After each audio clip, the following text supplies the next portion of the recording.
Chegando-se, porém, a Jesus, como que visse que já estava morto. Vou beber uma água, mas não fica me secando não, adora a Deus.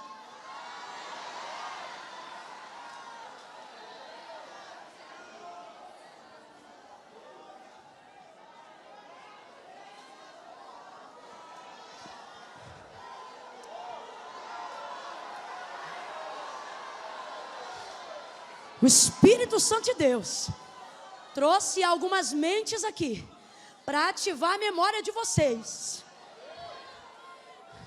Gente que está dizendo, eu pensei que fulano ia me defender. Eu pensei que o outro ia me emprestar o dinheiro. Eu pensei que o outro ia abrir a porta.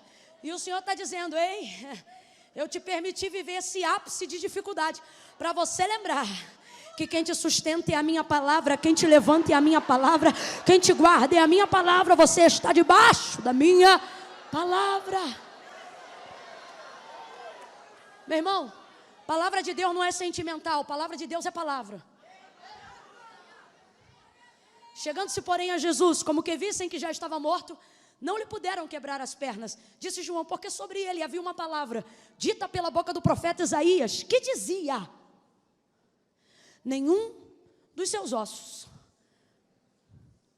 será quebrado. Eu acho incrível, porque Jesus está lá parado, disponível para ser quebrado. E alguém diz, rapaz, você está disponível para ser quebrado, por que não quebra? Se ele é tão fraquinho, por que eu não piso? Se ela é tão pequena, por que eu não mato? Ela serve o Deus dela com adoração, eu sirvo o meu Deus com sangue. Por que ela não morre?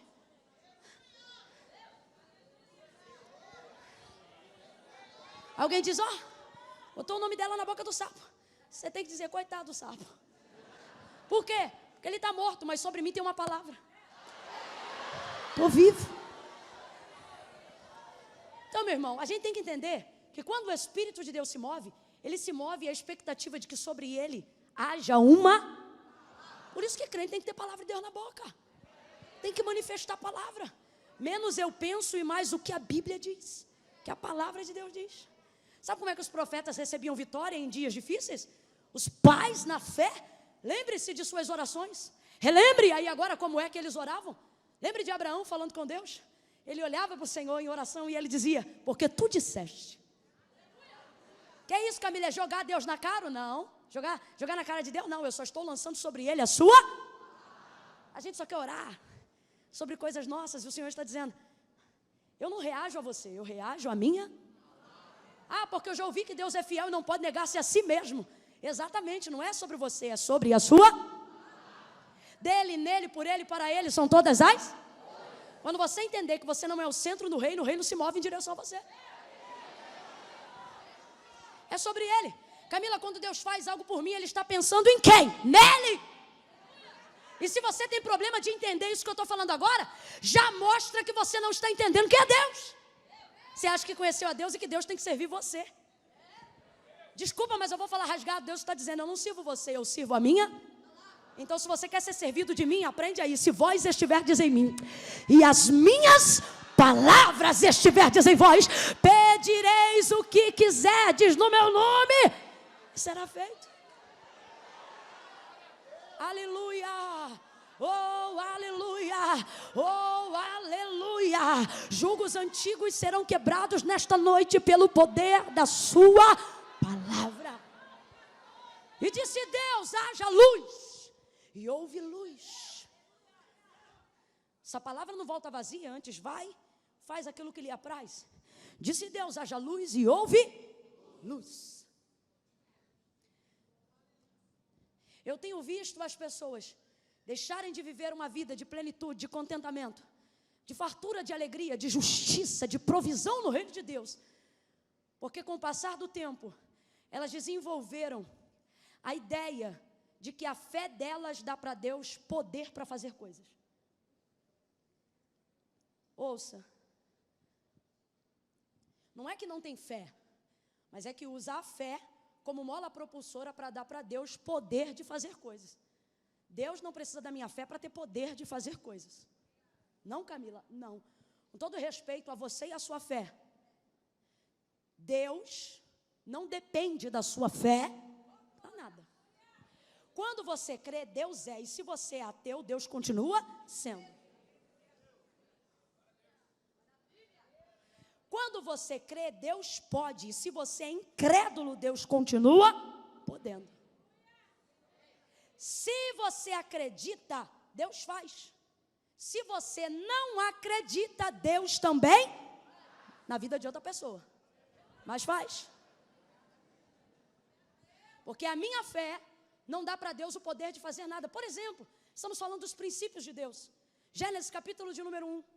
Aonde você vê manifestação de fé para a execução ou para a manifestação da criação em Gênesis 1. Fala para mim, quando o texto diz assim, e disse Deus, haja luz, quem foi que disse? Está ligado. Quando o texto diz, e disse Deus, haja luz, quem foi que disse? Eu creio. Ninguém, vamos ser honestos, não falo o que eu quero ouvir não, falo o que está escrito. Há manifestação de fé para a criação de Gênesis 1? Não, porque a Bíblia é fiel e a carta aos Hebreus diz, porque céus e terra não foram feitos de prova aparente do que se vê, mas foram criados pelo poder da fé? Não, pelo poder da sua palavra. Camila, você está dizendo que eu não tenho fé, que eu não tenho que ter fé? Não, eu só estou dizendo que você tem que colocar a fé no lugar certo. Sua expectativa tem que estar na palavra que Deus liberou sobre você, tem que estar no Deus que liberou a sua palavra. Só para a gente ratificar, não é o principal, não vou me reter aqui, mas alguém precisa dessa libertação de conhecimento para receber o restante. Jesus chega na casa de Marta 4 dias depois da morte de Lázaro. Ele já havia dito para os discípulos quando o incentivaram a ir até a sepultura ou até Betânia. Lázaro, nosso amigo, dorme, mas eu vou despertá-lo. Como da última vez que os discípulos tinham saído de lá, saíram quase que a pedrada e a paulada, não queriam voltar. Então disseram, Jesus, se dorme, deixa ele descansar. A gente é demais. Aí, Jesus fala categoricamente e abertamente, porque eles não entenderam. E diz assim, Lázaro está morto, mas eu vou ressuscitá-lo. Quando Jesus diz, eu vou fazer, irmão, considere. Então vamos lá. Jesus dependeu do ânimo dos discípulos para ressuscitar Lázaro? Não, ele disse, está morto, mas eu vou. Ele não disse João vai, ele não disse Pedro vai, ele disse eu vou. Se vocês não forem, eu vou. Se vocês não crerem, eu vou. Se vocês apoiarem, eu vou. Se vocês não apanharem, eu vou. Eu vou. Mas ele incentiva os discípulos. Ele diz, olha, mas eu não fui até agora, para que o meu Pai seja glorificado. Jesus anima eles. Aí eles vão todos. Quando Marta fica sabendo, Marta é uma mulher bem informada, que Jesus está chegando e encontra ele do lado de fora da porta da aldeia de Betânia, e já responsabiliza ele pela morte de Lázaro. Se tu estivesses aqui, o meu irmão não teria morrido. Conjugação verbal de Marta está no tempo passado. Vamos lá, gente, preciso saber que você está comigo. Conjugação verbal do tempo de Marta está no... Se tu estivesses aqui, meu irmão não teria morrido. Eu costumo dizer que se no obituário de Lázaro, o campo, causa da morte, fosse preenchido por Marta, ela diria, ausência de Jesus. Ela responsabilizou ele pela morte de Lázaro. Se tu estivesses aqui, meu irmão não teria morrido. Aí Jesus não depende de Marta para ressuscitar Lázaro. Porque antes mesmo de sair de onde estava, ele disse, eu vou ressuscitar Lázaro. Mas ele não vai para a sepultura sem antes dialogar com Marta. Podia ter deixado ela falando sozinha, mas não. Ele vai lá corrigir o tempo verbal de sua fé. Ele chega para Marta e diz, Marta, teu irmão vai ressuscitar. Aí o que Marta faz? Pega a fé do passado e joga no futuro. E fica Jesus lá corrigindo a fé dela. Por quê? Porque fé no passado não muda. Se tu estivesses aqui, sabe o que ele está dizendo? Eu queria que tu estivesse aqui antes. Eu queria que tu estivesse aqui. Camila, será que eu tenho fé? Como Marta tem, a pergunta é, está conjugando no tempo certo? Está manifestando a palavra no tempo certo? Ouça isso, por favor. Ouça isso, por favor. Se tu estivesses aqui, meu irmão não teria morrido. Sabe o que ele está dizendo? Queria que tu estivesses aqui antes.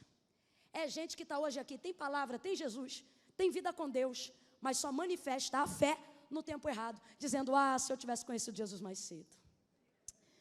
Se eu tivesse casado com fulano ao invés de ciclano. Ah, se eu tivesse tido um filho só ao invés de 2. Ou se eu tivesse tido 4 ao invés de 3. Se eu tivesse casado primeiro para engravidar depois. Se eu não tivesse engravidado solteiro. Jesus está aqui agora, mas você só conversa com Ele sobre o que Ele não fez, sobre o que você não fez, sobre aonde Ele não foi, sobre o que não aconteceu. Tem fé, mas só conjuga ela no... E fé no passado não serve para... Aí Jesus não depende de nada, nem de Marta para ressuscitar a fé de Lázaro. Perdão, nem da fé de Marta para ressuscitar Lázaro. Mas ele olha para ela e diz: Marta, olha ele corrigindo a fé, teu irmão vai ressuscitar.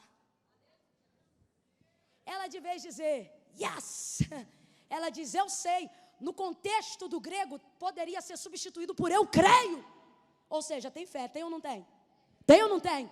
Mas está conjugando no lugar errado. Ela diz, eu creio, eu sei, naquele grande dia. Aí tira a fé do passado e joga para o... Camila, mas não está certo não? Está certo não. E eu vou te explicar por que não está. Se eu dissesse assim para você, me diga aí uma promessa que Deus te fez, uma palavra de Deus que há sobre a sua vida. Você teria obrigatoriamente que acessar uma memória do seu? Vem comigo, gente, sem preguiça, estou contando com a tua inteligência. Se eu te pedisse aí, me diga uma palavra que Deus liberou sobre a sua vida. Obrigatoriamente, se você tem uma palavra, uma promessa, você teria que acessar uma memória que estaria no seu passado. Mas não seria problema visitar uma memória do meu passado, porque toda palavra que Deus liberou no meu passado, me projeta para o futuro. Então eu vou lá, lembro do que Deus falou, e acredito no futuro, sim ou não? E por que não acontece se eu creio? Por que não acontece se eu tenho palavra? Camila, porque não é no tempo de Deus. E se eu disser que o nome de Deus é já? E se eu te disser que você está acostumado a dar essa resposta? Porque você é o presente.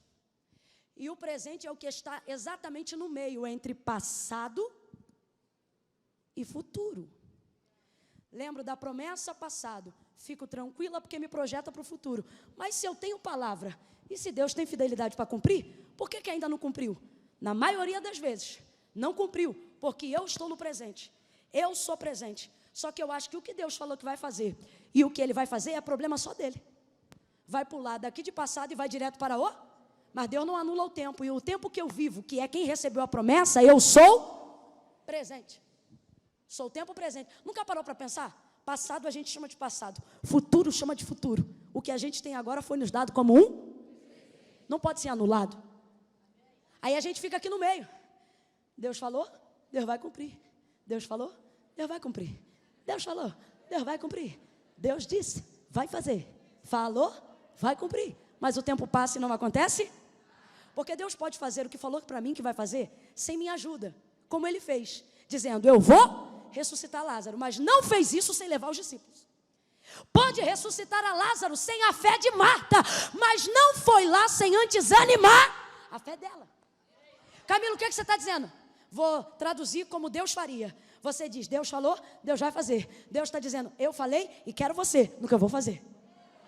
Eu falei e vou te animar no que eu vou fazer. Eu falei e tem um caminho, você vai andar comigo até lá. Camilo, o que isso significa? Significa que eu sou presente. E na condição de presente, ou eu sou a ponte, ou eu sou o abismo. Entre as duas coisas, ouça isso. Ele olha para ela e diz, teu irmão vai ressuscitar. Ela lança fé para o futuro. Eu não posso lançar fé no futuro? Não, Camila, não. Por que não? Porque se eu lançar só fé no futuro, estou lançando fé no que eu não tenho acesso. Uma fé tardia não é fé, é constatação. Fé verdadeira tem que ser agora. Vai ouvindo aí. Aí Jesus laça a fé dela do futuro e traz para o presente. Ele olha para ela e diz assim, Marta, eu sou. Eu sou não é passado, eu sou não é futuro. Conjugação verbal de eu sou é? E Ele é o único que pode conjugar a vida no tempo que Ele quiser. Porque, como disse Tiago e João, Ele é o mesmo ontem, hoje. Ele poderia ter olhado para Marta e poderia ter dito, Marta, Eu fui a ressurreição e a vida. Poderia ter dito. Porque a Bíblia diz que o cordeiro já estava preparado antes da fundação do mundo. Que é isso? Tipologia de sacrifício. Para Deus as coisas não serão. Para Deus as coisas já são, ainda que você não veja.